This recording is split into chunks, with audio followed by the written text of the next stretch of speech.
Assalomu alaykum, hurmatli talabalar. Bugun sizlar bilan o'tgan safargi mavzuyimizni davomini tinglaymiz va o'tgan safargi darsimizda suvda va quruqlikda yashovchilar, ya'ni amfibiyalar sinfi vakillari bilan tanishib o'tdik.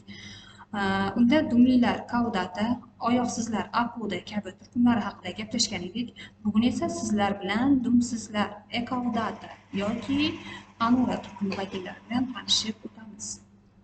Xo'p, dumsizlar turkumi vakillari bir muncha murakkab tuzilishga ega, keng tarqalgan va turlari ko'p bo'lgan amfibiyalar turlari kiradi. 2100 dan ortiq turlari mavjud.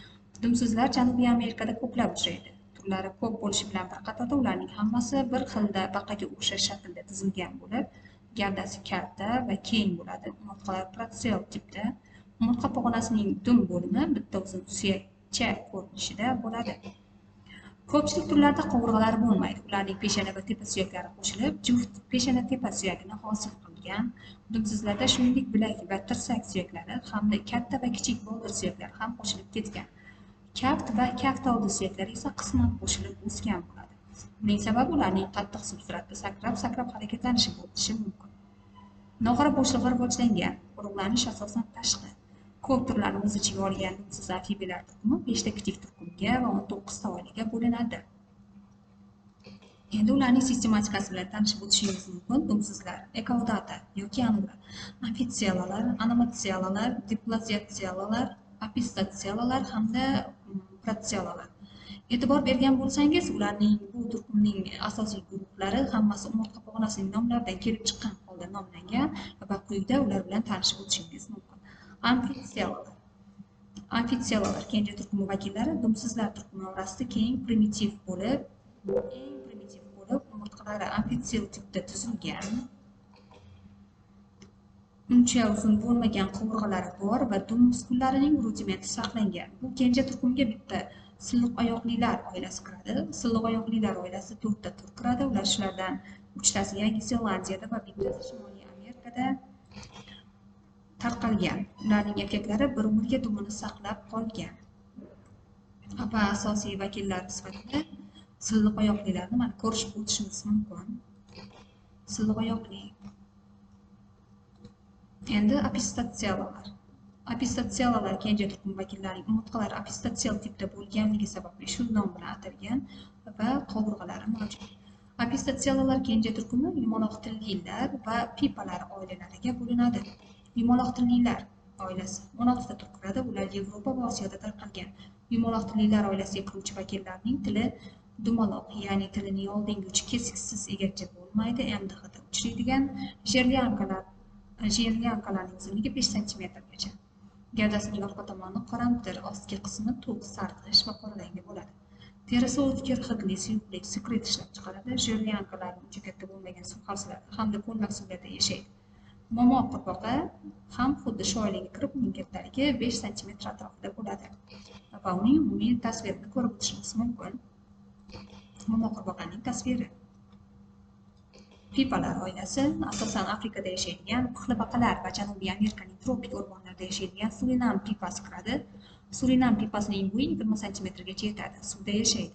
Ularda yon chiziq o'rmonlari bir umrga saqlanib qoladi. Ko'payishdan oldin urg'ochisining orqa tomonidagi terisi shishadi va chuqurchilik hosil bo'ladi. Urg'ochisining klokasi uchish oldidan bo'rtib chiqadi va uzun tuxum yo'lini hosil qiladi. Pipalarning erkagi urg'ochisining ustiga chiqib, tuxum yo'lini urg'ochisining orqa tomonidagi chuqurchalarga qo'yadi va 100 tagacha ikralar bo'ladi.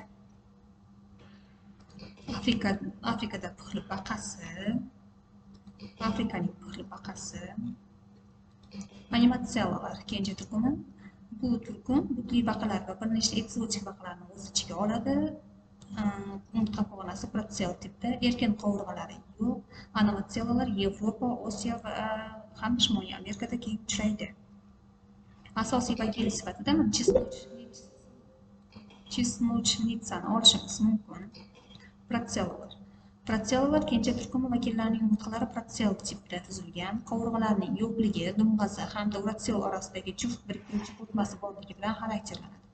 Bu kenja turkumga haqiqiy qurbaqalar, kvakshalar va qurdoq baqalarni hamda daraxtlarda yashovchi kalta boshlilar oilasini o'z ichiga olishimiz mumkin. Endi bu kenja turkumning sistematikasi. Protselalar kenja turkumi haqiqiy qurbaqa, kalta boshlilar hamda kvakshalar. Haqiqiy qurbaqalar 365 taga yaqin tur ko'radi, uzunligi 25 santimetrgacha bo'lishligi mumkin. Janubiy Amerikada keng tarqalgan, tuxumi sariqlikka juda ham boy va asosiy vakillari sifatida oddiy qurbaqa va yashil qurbaqani olishimiz mumkin. Oddiy qurbaqaning tasvirini ko'ramiz. Kvakshlar 580 ga yaqin turni o'z ichiga oladi. Oddiy kvakша Ukrainada, Qrim va Kavkazda, Yaponiya yoki Uzoq Sharq kvakshalarini uchratishimiz mumkin.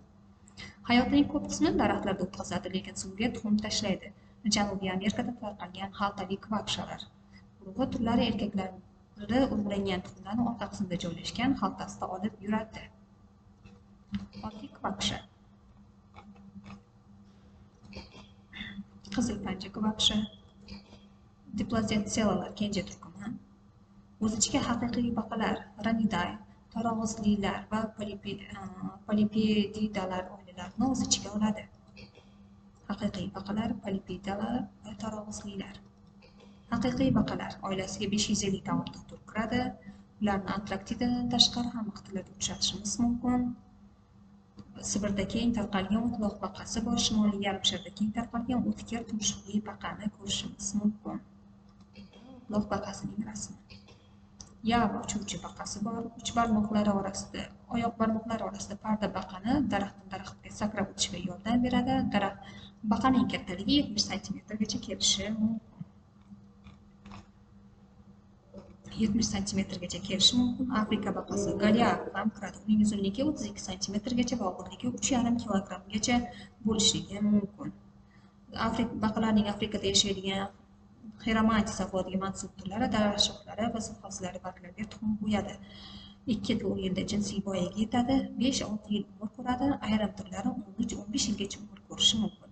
Va quyida uning rasmi bilan tanishamiz. Afrika baqasi Goliath. Buni ham ko'rishimiz mumkin. Bu ham Afrika baqasi Goliathning umumiy tasviri.